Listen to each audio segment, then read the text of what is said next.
Hi guys, and welcome back to Tom Talks. Make sure to like, share, subscribe, comment, all that good stuff. And today we're not reviewing this album, but we are reviewing Kendrick Lamar's latest album, GNX. So, GNX is the sixth studio album from Kendrick, although it does in some ways feel like a mixtape, to be fair. But no, it's his sixth studio album, his first since 2022's Mr. Morale and the Big Steppers, which is a controversial album in Kendrick's catalogue. I do enjoy it for what it is. I think it has a good theme to the record. It's a very open record. It has some of Kendrick's best stuff. There is material on that album that I don't really go back to, but I think it's Kendrick's most... It fits in the context of the album, but maybe you wouldn't listen to it alone. But for me, it's still a good record. It's still a record I prefer to Damn in retrospect. But we're talking about GNX today. So this album came off the back of quite a big 2024 for Kendrick. Of course, the beef with Drake, which led to tracks like Euphoria, Meet the Grahams, which arguably is my favourite song of the year. I am going to try and do a 2024 list, so keep your eyes on that. And of course, Not Like Us, which has won 5 Grammys. It's been performed at the Super Bowl. Yeah, it was a huge song, one of the biggest songs of last year, deservedly so.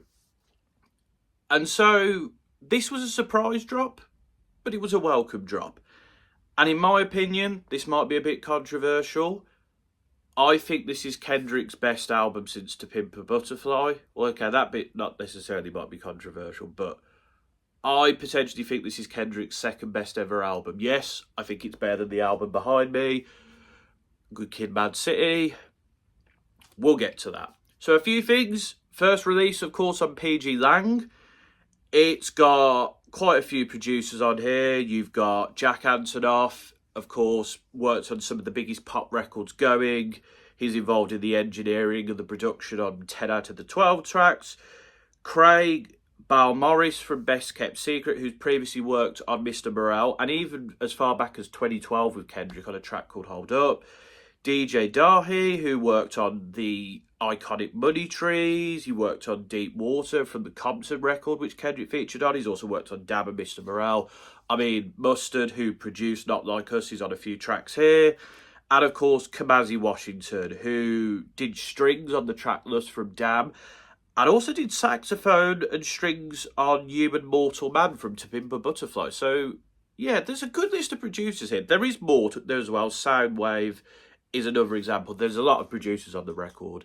You can go check out, Genius or Wikipedia or whatever for that.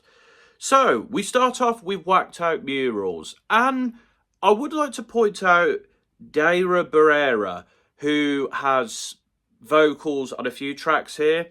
Now, on this track, she, in Spanish, is saying, I owe here your presence, the night of last night, and put on a cry.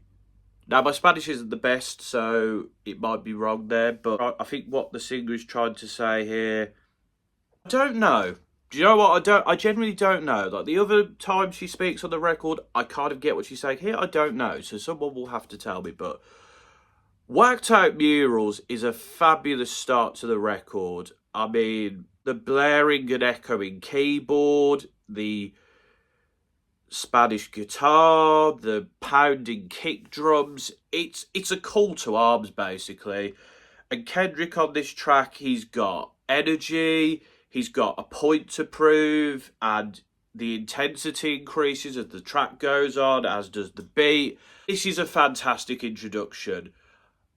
I'm not going to say this is Kendrick's best ever introduction, because Wesley's Theory exists, but this is certainly up there. It's a fabulous intro to the record. I'm going to read out some of the lines to you that stood out to me. The love and hate is definite without a cure. It used to be fuck that. I can't say that word. But now it's plural. F everybody. That's on my body. And also, like, he makes references to how his uncle Lil Wayne used to bump the Carter free, but Lil Wayne's upset about the Super Bowl, about Snoop Dogg sharing the Taylor Made freestyle. He references only Nas congratulated him on the Super Bowl. He's got a lot to say on this track, and he also references Cat Williams as well, which makes sense if you've heard Let the Party Die. Watch the Party Die, I should say. And I also like the line of do what COVID did, they'll never do what COVID did. Basically, yeah, I'm here to kill this. It's a fantastic start to the record.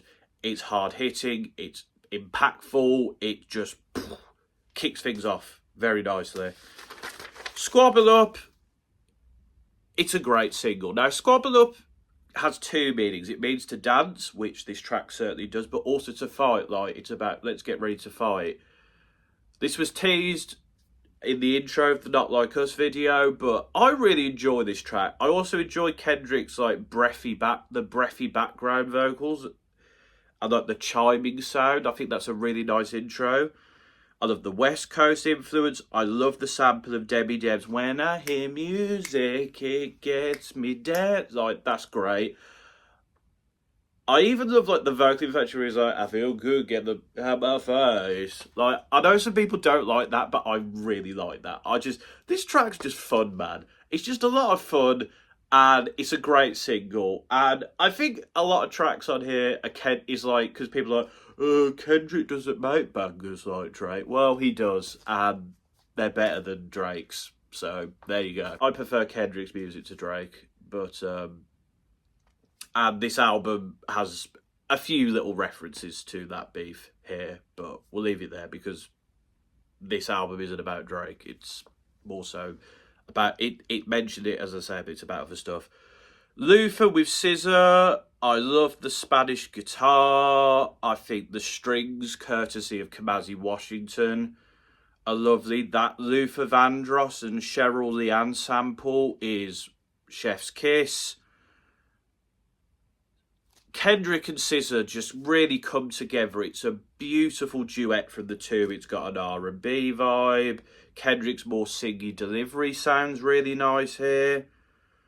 And they just, on the chorus, the high notes, they do their thing. It feels like you're floating, and yeah, great track. Man at the Garden. I just love the subtlety of this track, the sort of synthed kick beat, the sound of rainfall at the start, the long, deep press note on the keyboard. Calm, it feels calm at first, but it builds intensity as Kendrick's sort of delivery builds intensity. He's kind of saying, I deserve it all because of my accolades, my artistry. Then he's stating it because of what he's done for the community. But then he's basically saying, well, God says I deserve it, and my mom deserves it for raising me, and my kids deserve it, and Compton deserves it. So, like, it is, and, like, there's a line here I like called, tell me why you think you deserve the greatest of all time, motherfucker. That's just, yeah. I don't know if that's a diss to Drake. I said I would talk about Drake, but I have done. I don't know if that's a diss to Drake, but, like, this album, I'm not a big egotist, to be honest, but on this track, to me, Kendrick is just like, yeah, I'm that guy. Here are the reasons why, but here's also the people that got to me at that point. So it's a bit more rounded. It's a really nice track. I do enjoy it. Hey Now featuring Dodie Six. Great mustard beat, like the creepy, ethereal echoing of the breathing, like the like the synth, like it sounds like a synthed version of water dripping in a tunnel. Kendrick's voice is echoing in the tunnel. It's just, it feels like I'm at home walking down the canal down through the tunnel and Kendrick's just there waiting for me.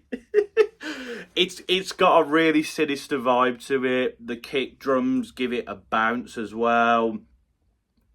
And Kendrick is just being kind of silly on this track. Like, we got the same 24 What You Made For. Like, it's not a Money May reference, but it is a Money May reference. You should guess Dodie Six. Him and Kendrick have a nice back and forth. It's energetic, it's carefree. He kind of reminds me of Jack Harlow, but with energy and just enjoyable to listen to and not boring.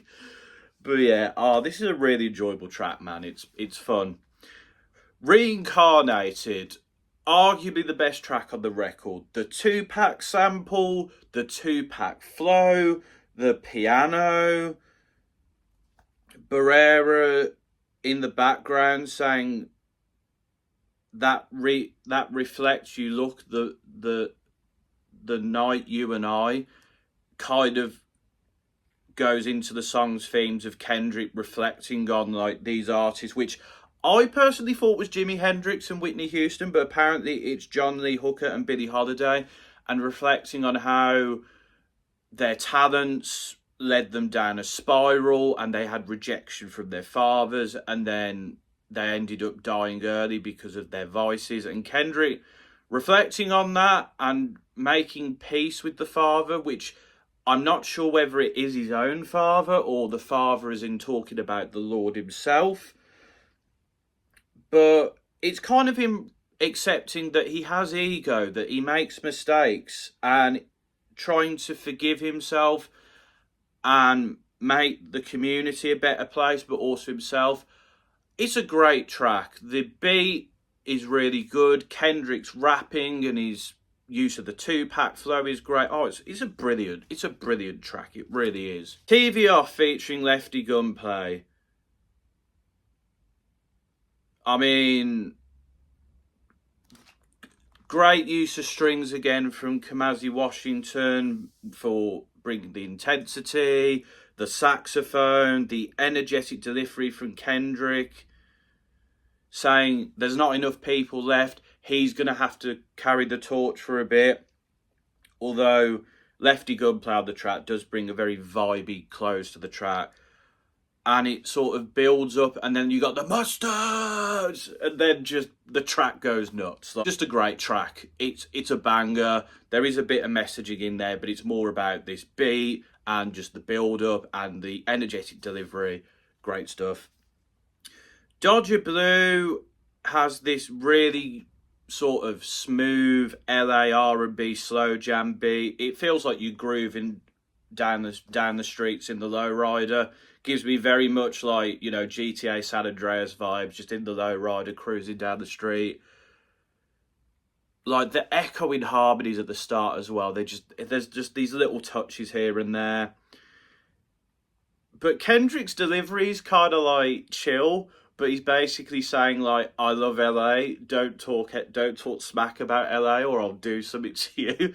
It's like a slow jam beat, but Kendrick's just like, yeah, I will get you though.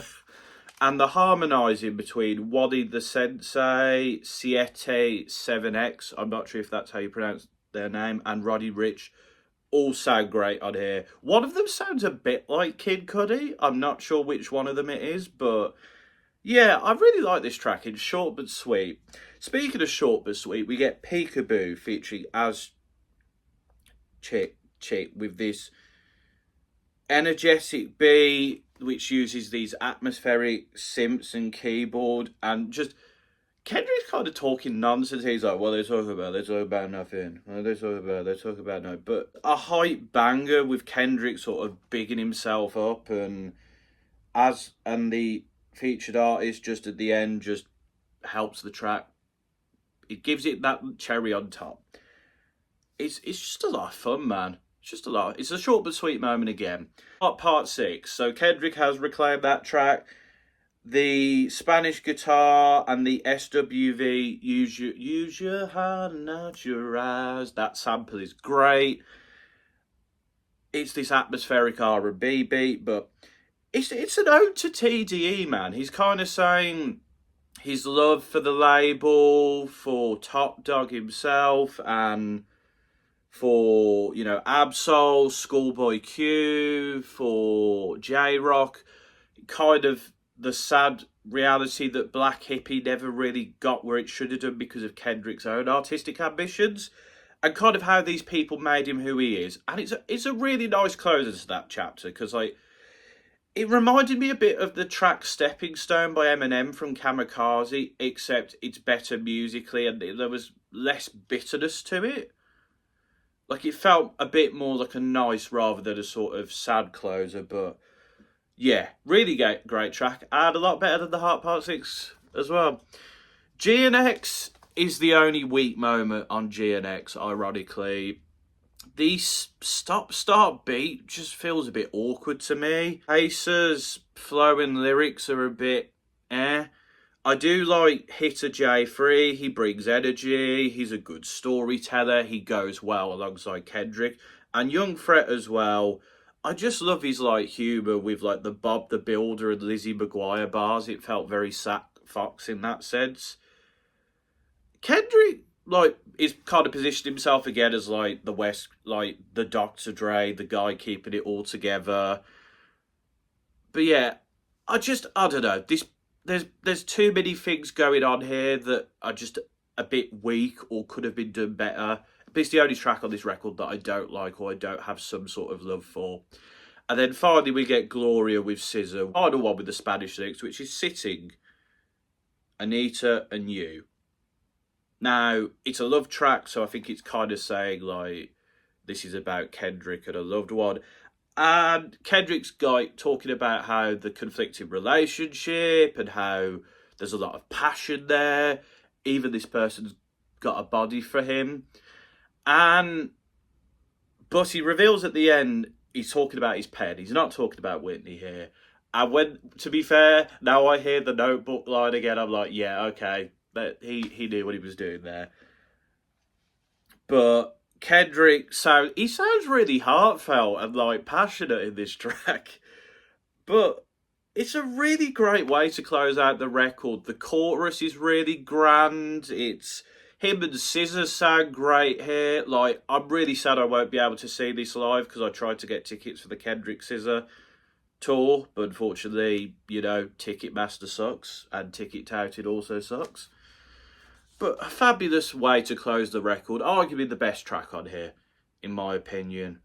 But yeah, what a fantastic record this is. Kendrick really just did the job, man. He really did the job on this. It's a great comeback. It's, in my opinion, my second favourite Kendrick Lamar album after T-Pab.